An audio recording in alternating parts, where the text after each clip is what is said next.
Hello, everyone, and welcome to today's edition of Horse's Mouth Live, the Extraordinary Advisor Show. My name is Ellen Rogin, and as always, I have fabulous guests to help you in every area of your life, especially your business. And we are so lucky today to have Heather Ettinger with us, and I'll give you her formal bio in a minute.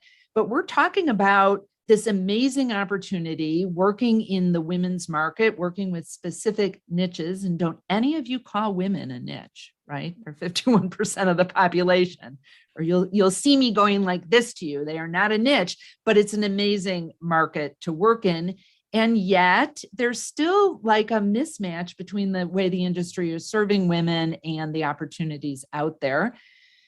Getting ready for today, I was thinking about this is how I met Horse's Mouth to begin with. Oh, so many years ago, I had commented on an article that was in Horse's Mouth. I gave a long response to it that was about working with women. And Sean Bailey, the editor of Horse's Mouth, called me on the phone. And that's where our relationship started, where I've been writing. And as you may or may not know, I've been doing a podcast and now the live cast for many years for Horse's Mouth. So this is a topic that, as we were getting ready for today, I said to Heather, like, oh my God, I can't believe we're still talking about this. And she said, you know what, we're going to be for a while because there's a lot of work to be done. So I met Heather many years ago, maybe not many, but many years ago at an investment news conference. I was moderating a panel she was speaking on where she was sharing her research on breadwinner women. And she struck me as not only so brilliant at understanding this market, but having an amazing practice. And then we recently reconnected on LinkedIn because I saw she had a new book come out and was thrilled that she agreed to be here with us.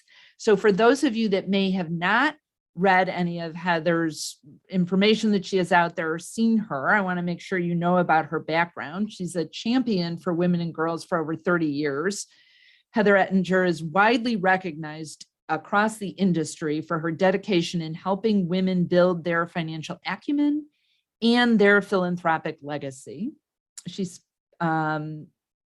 culminated this in the creation of Luma Wealth Advisors, which was formed in 2017. She specializes in helping clients align their resources and their family values to impact their communities.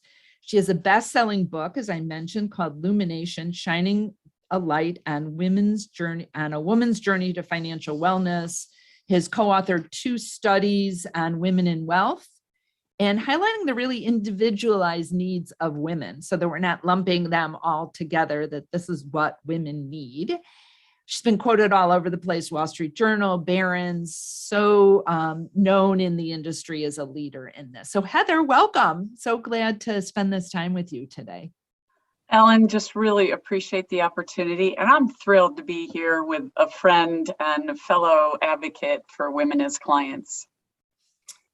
Yeah, this has really been around what drives me to do the work that I do, because I see women ultimately, and no offense guys out there, but ultimately being the change makers in the world. And when more women can stand in their power around money and stop asking, am I going to be okay? And how much can I give? I just see things changing. So this work with advisors to having them be just better, sharpening the saw at working in the women's market has always been something so important to me, and clearly the work that you're doing. So why is the industry failing so badly at addressing women's needs? So I think, we, in all fairness, the industry was really created predominantly by white men for white men, and that's not a knock one way or the other. But as time has evolved, some things need to change. And here's the interesting part. The majority of women want an advisor, but only about 25% have one. And 80% of women, according to a PIMCO study, leave meetings feeling misunderstood. And Ellen, as I think you know, in the research that I did in the first study I did on women of wealth, why does the financial services industry still not hear them? which, believe it or not, came out 10 years ago, but is still really a foundational piece. Here's the key. 96% of women said, I need an advisor to show that they heard me, they understood me, they know what's unique about me and my family before they give me advice.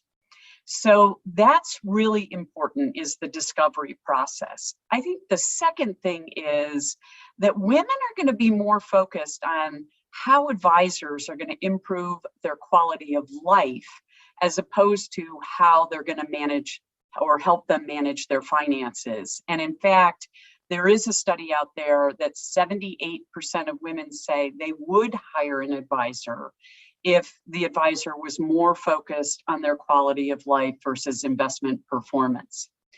And I think the third is we have to understand what are their barriers to hiring an advisor. And there are really three things. The first is lack of trust. So they want to build a trusting relationship, and that's going to be built much more on advice than it is product. The second is you have to understand, I don't know a woman in the world that has time. So lack of time. Create a process that is efficient and really shows a respect for their time, particularly if you're dealing with breadwinner women, but quite frankly, that is really across the board. And the third is the lack of transparency that we have around fees. And they really want you to be forthcoming with fees and letting them know exactly what are they paying for, what are going to be the benefits, and how you're charging for it. That lack of trust being a barrier is so interesting to me because, as I'm out looking at advisors' websites or ones that I'm doing some consulting with, and I see I am a trusted advisor, or we have integrity as one of our values, there's clearly a mismatch between what they're saying is important and what they're actually communicating or delivering to their women clients. So what kind of opportunity does this open for advisors that are keyed into these needs and how to really serve their women clients more effectively? Well, I think, first of all, Oliver Wyman estimates that the opportunity is the $700 billion missed opportunity. I think there's also a real, and by the way, this is women and their families, whatever that makeup may be. But here's some of the opportunities that are out there. Number one is that women really want a relationship. And so when they do hire an advisor, chances are they're going to stick with you for a long time unless you really mess up. And not only that, they tend to refer at a rate of about 4-to-1 over men. I often say they refer up a generation, across the generation, and down a generation. And so it really, if you want to understand women, I often joke, we all go to each other and ask for advice. I need a new hairdresser, or I need a new, OBGYN. I go to my girlfriends and ask, right? Well, they do with advisors too. So if you get into specific niches, which I'm sure we'll talk about, that really presents the opportunity. And I think as you think about the process, I would encourage you to use a different mindset. And again, the mindset is really about managing life. So when I wrote the book, Lumination, what I was looking for is a way to reframe the dialogue that would resonate more with women around managing life. So in our industry, we have a habit of kind of treating money as the what, right? Because we charge on AUM fees or other types of fees that maybe aren't as reflective of really the advice as opposed to the product. So here's a good way to maybe think about it. Number one is the what is not the money. The what is really their life. And what does that include? Well, that includes relationships, that includes their health, that includes job purpose, spirituality, community, and play. And their why is at the center of that. If you're a Simon Sinek fan, you really got to discover what's their why, what drives them. And it's not just priorities and goals, it's really values. And that really, particularly for women, means that you need to explore their relationship with money. What were the money messages they received, and how has that impacted their relationship with money today? And quite frankly, is going to influence their relationship with you. If they've had negative messages, etc., you're going to have to be pretty empathetic and help them work through that. So that's the why. The what, as I said, is the 6 areas of life. And then the how is, yes, financial capital, but it's also human capital. How do they choose to spend their time and talent? And so there again is another opportunity, because if she's a working woman, you can help her with negotiating or making sure she's taking advantage of her benefits and those types of things. So it won't simply be what's in the retirement account or what's in the investment account. It's going to be much broader than that in terms of the advice that you can bring to the table. Oh, there's so much gold in there, Heather. I mean, I was thinking as you were talking about referrals, I had pods of my women clients, and they did refer their friends to me. And then this loyalty thing can actually almost be a detriment. I remember working with some people that would come in, women that would come in, and they'd be like, oh, my advisor never calls me. I don't really feel like he listens to me. I'm generalizing, but those examples were men. And they would say all these, like, list all these reasons. I'm like, why are you still there? But it was hard for them to even break away when they were really not even being served. But yeah, they do value the relationship. And like, how lovely is that? Wouldn't you want that as an advisor, to be dealing with someone who values the relationship versus just the rate of return, which you may think you have a lot of control over, but really, like, if there's a big shock to the market, you have no control over that. So how do people set themselves apart from like this sea of pink font, or just saying, it kind of bugs me sometimes when I see on people's websites, like, depending how they're talking about the women that they work with, it sometimes comes off as super condescending. So like, what is there a balance, or do you have suggestions how an advisor can really set themselves apart in addition to some of the things you've already shared? Yes. So I, of course, love that question, Ellen. The key is, really pick a couple niches that resonate with you. So one of my male partners, he lost his father at a pretty young age and watched his mom and everything she dealt with. So he is very good with widows because he's got that empathy factor. Or maybe it's breadwinner women. I tend to work very well with breadwinner women because I am one. I get it. I know the challenges. And one of the things we do in that space, for example, is help connect them not only with traditional advisors, being CPAs or estate planners, but non-traditional advisors. Maybe they need their kid tested for learning differences. Maybe they need elder care resources. So pick a niche, do your research on that niche. What are the pain points? And I'll give you a hint.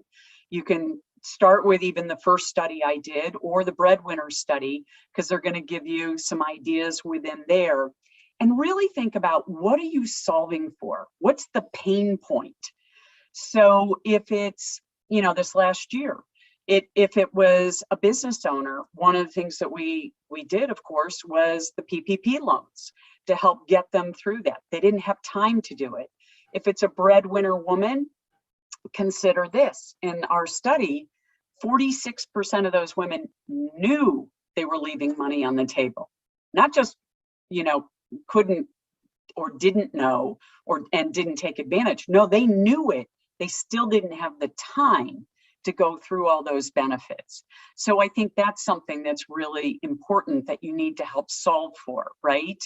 Or if it's a widow, there's a fear factor, and you can take them to the Social Security office. That's a really scary first trip to do as a widow. Go with her maybe to the bank, or have a family member join her in that. Show her a transition plan for all the assets and what advisors are going to be taking the lead. Help her open mail. and see what's in the mail. I know that sounds pretty basic, but they get a lot of fraudulent mail, and so they become paralyzed. So those are just a few things to think about. And as I said, really think about specializing in some niches, and then also think about the pain points. And then, because you mentioned it, Ellen, I'll also add a little story. Somebody was trying to woo us and showed me their website, and the landing page was 6 white guys. And I said, you don't need to go any farther. He's like, no, I want to show you all this cool stuff. I said, you've already offended me. Like, nobody there looks like me. So think about your website and the images, and I would say not the retired couple walking down the beach, please. Or also think about your office. Women make up their minds in the first 7 seconds as to whether they're going to feel welcomed. So think about that as they walk into your office building or your home or whatever. Is it an inclusive setting? So those are a few other things to think about if you want to be active in this marketplace. I have lots of questions for you, Heather, but let's start with the office. So what would make it feel more inclusive, or what would be a turnoff in those first 7 seconds? So I think having some color does help. I think also when we redesigned our offices to be more inclusive, we thought of it as people walking into our home as opposed to walking into an office. We have more round tables. Don't have them meet on the other side of a desk. That's a very, you are literally putting up a barrier in front of them. For our meetings with widows, we have a room that is just all couches and chairs, no tables, no desks. And that way, for our widows or divorcees, they can come in with a friend or family member, and we can all just sit there as if we're in their home and have a conversation. I would say avoid any of the, I used to joke, but duck and dog prints. And I love dogs. My husband's a dog trainer. But just really think about, we did a splash of purple because I didn't want it to be so feminine with bright pink or something. I really wanted it to be also inclusive of men. So you know, a lot of the breadwinner women now have yes, the lead career, but in some cases their husband, if they're in a traditional marriage, is staying home and taking care of the kids. Well, we want him to feel comfortable too. So really think of it from that perspective of welcoming a family as opposed to just women or just men. And how can you make that just pop and feel warmer and more inviting? Good. I can check a bunch of those boxes. I am not seeing clients in that way anymore, but we have yellow walls and deeper yellow out in the hallway. I used to have a round table behind me since I've changed things around here, but I couldn't agree more. I remember one of the firms I was talking to before I left my business had a big TV with like the financial channel up in the waiting room. And I was like, I was getting anxious sitting there. And I was like, why? I thought, why would you possibly do that in the waiting room?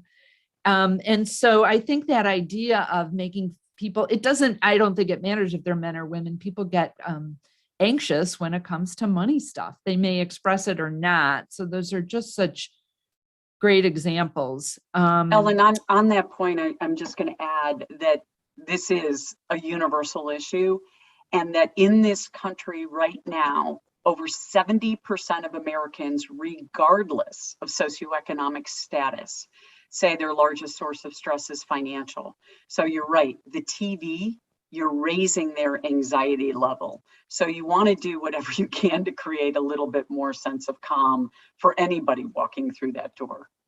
I couldn't agree more with that. So in terms of either doing events or educational programs for women, what are some things you found have been really successful or that your clients have been open to? Well, so I think financial literacy is really important. And when we say financial literacy, it really does need to be just financial education. Keep the sales pitch out of it. If you try to prove you're the smartest person in the room and get in tons of detail, they're going to walk out with very little. So just have a couple key takeaways. Create a safe environment. We do small, interactive sessions. Most women learn best through anecdotes and stories and through comparative examples. Most women do not learn best by just auditory learning. So keep that in mind. As much as you can, tell stories that they're going to be able to relate to and let them interact. We always do an icebreaker in the beginning of money messages they've received and how it's impacted them. And either, usually we share it as a group, and I start with mine and tell my story, so it just kind of gets the ball rolling. What happens in that is they start to realize most women come in with this kind of woulda, shoulda, coulda, guilt, shame, whatever.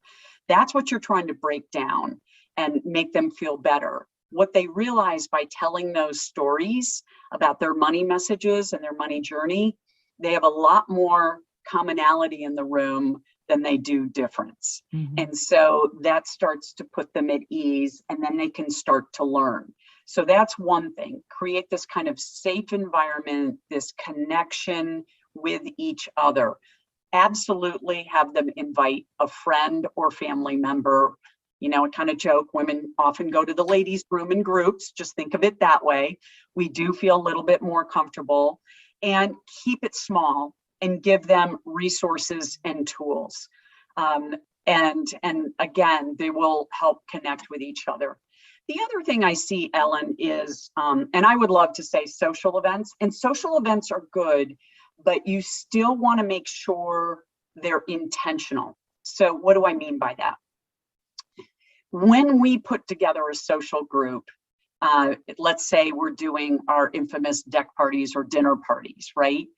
It may look like we just invited a bunch of women, but actually what we've done is we've taken some are clients, some are prospects or leads, and we are saying to them, hey, Ellen, I have a breadwinner woman that I would love you to reach out to over the course of the evening and just tell her a little bit about what you know about your experience with us. And clients love to help. And so we don't have to sell at all during the night. We don't do any formal presentations or anything like that. Where we do have presentations is with business owners, and we have something called Luminary Leaders, and there we showcase one of the women's businesses. And again, but we also ask for confidentiality, and we don't let in CPAs or estate planners or lawyers or any of that, so that the women can be in a group of just business owners and share with each other. So again, you're thinking of it as the niche. What are you trying to solve for? In that case, we're trying to provide connection with other women business owners who are in a like situation. The social events that we do, we're also creating that connection, maybe a widow with a widow, it may be a divorcee with a divorcee. And then the financial literacy events is really thinking about, how can you create a safe environment for them to learn? Love that. And the connection is so important. When we were writing our book, Picture Your Prosperity, we had done a few focus groups with some of my then clients. And I invited a group of, 10 women. And we basically just asked them, we had a lovely dinner and we asked them questions. The end of the night, they're hugging each other. They're thanking us for it. And it's because we did create that safe space to have this conversation. We learned a ton and they got to connect with each other. So brilliant to do that. And I think especially now, given coming wherever we are with quarantine or not, people feeling safe, I think smaller events are ones that if people are showing up in person, just feel better than kind of a big event. I like them better anyways. But this is all so fabulous. You and I can talk forever about this, but it looked like you were about to say something, Heather. You want to I was going to say, do track your success with it. I would love to say the social events are, the ones that drove the most business, and I would tell you the financial literacy ones were. But to your point, small events are by far better. A big room, much harder for you to know as the advisor how to follow up with them. In a small event, you can do very personalized follow-up. So that's another reason to do the small event. So good point, Ellen. Yeah, and you're like the hub, you're the connector. So they're, whether they work with you now or just think about you, they're like, oh, Heather's the one who put us together. She's an amazing person. And you're also, as the advisor, giving them a sense of who you are without even talking specifically about what you do. So there's, I was, the first time I heard you speak, there was no surprise you had such a successful business, but it's just, you're so deliberate about what you do. And I would also say how they're so service oriented. Like, yes, you guys are going to win at your firm, but only after all your clients and their families win as well. So I just love your approach. Thank you. Thank you. Well, as you know, this is one of the most rewarding businesses, and particularly when you focus on relationship and advice. You can really inspire families, which is our core purpose. That's what we want to do. And when I think back over my career in the last 30 years, I don't say, oh, it's because we had great investments and they made a lot of money, which is true. I think about the events where we really, meaning life events, where they were going through a major transition or where we really helped them see something that they hadn't seen before. And it opened up new opportunities, it improved relationships in the family, whatever it may be. And that's really the rewarding part of the business. And quite frankly, that's what they're going to remember. They're not going to remember the investment returns a year later, 2 years later. They're going to be much more focused on how did you impact my life and the life of my family. Beautiful. Heather, if people want to learn more about you, find your reports, get your book, where should they go? So a great place to go is lumawealth.com. And if you go to the resources, you'll see the 2 studies I did with Family Wealth Advisors Council, which is my study group, and co-wrote with my good friend, Eileen O'Connor. And then also a bunch of other good resources there. Feel free to sign up for our newsletters and all. You'll see we give a lot more advice on kind of life as opposed to just finances. And then also my Twitter is at Heather Insight. And I really focus on more advocacy for women and girls in those posts. Of course, LinkedIn. And lastly, the book Illumination is available both at Amazon and also through Barnes and Noble. And I think if you read the book, it will give you great tools. And I do have a workbook coming, great tools to work with your clients and great questions to ask them to build a deeper relationship. And I know you have a special offer for 5 quick advisors, right? So tell us about that, Heather. Yes. So the special offer is for the first 5 advisors that reach out. And I apologize, Ellen, because it was sent by my marketing team. But I think that reach out, I'm not sure, is it to my email or? It's right on the bottom of the screen. Great. Right on the bottom of the screen. First 5 people to reach out, I will send you a free signed copy of Illumination. And I think you'll find, first of all, personally, it's not just for women, it's for women and men. And I do use a lot of stories in there, so it is not a completely dry read. And I hope you'll really enjoy the book, and it'll give you some tools to work with some female clients and their families. Beautiful. Thank you. And thank you for being here today. Such great information. And I'm sure advisors listening today are walking away with ideas they can put into place right away. So thank you, Heather. It is a pleasure, Ellen. And it's been really nice to reconnect with, I'm not going to say old friend, a long-standing friend and champion in the industry. Thank you. Thank you. And thank you to all of you watching and listening. Again, my name is Ellen Rogin, and you can find out more about me at ellenrogin.com. And if you go to ellenrogin.com, /horse's mouth, you can download my special report, What Extraordinary Advisors Know That Others Don't. And so the question to ponder today is, how big of a positive impact are you willing to make? And I'll say specifically today with your women clients. Remember, be great and create great every single day.